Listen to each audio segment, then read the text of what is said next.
ದೇಶದಲ್ಲೇ ರಾಜ ಗಾಂಭೀರ್ಯದ ಸ್ಥಾನವನ್ನು ಅಲಂಕರಿಸಿಕೊಂಡಿದೆ. ಕಾಫಿ ನಾಡು ಎಂದು ಕರೆಸಿಕೊಳ್ಳುವ ಈ ಜಿಲ್ಲೆ ಕರ್ನಾಟಕದ ಇತಿಹಾಸದಲ್ಲೇ ಅಜರಾಮರವಾಗಿ ಉಳಿದಿದೆ.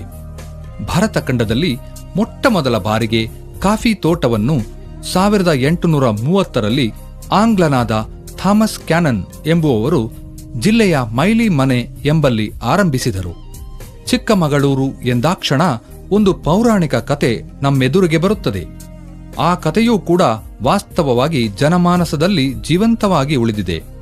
ಈ ಕತೆ ಸಕರಾಯ ಪಟ್ಟಣದ ರಾಜ ರುಕ್ಮಾಂಗದ ಮತ್ತು ಆತನ 2 ಹೆಣ್ಣು ಮಕ್ಕಳ ಕುರಿತಾದದ್ದು. ಆತನಿಗೆ 2 ಹೆಣ್ಣು ಮಕ್ಕಳು. ಅವರ ಮದುವೆ ಸಂದರ್ಭದಲ್ಲಿ ಬಳುವಳಿಯಾಗಿ ತನ್ನ ಹಿರಿಯ ಮಗಳಿಗೆ ಮತ್ತು ಕಿರಿಯ ಮಗಳಿಗೆ ಊರುಗಳನ್ನು ನೀಡಿದನು. ಕಿರಿಯ ಮಗಳಿಗೆ ನೀಡಿದ ಊರು ಚಿಕ್ಕಮಗಳೂರೆಂದು, ಹಿರಿಯ ಮಗಳಿಗೆ ನೀಡಿದ ಊರು ಹಿರೇಮಗಳೂರೆಂದು ಕರೆಯಲ್ಪಡುತ್ತಿದೆ.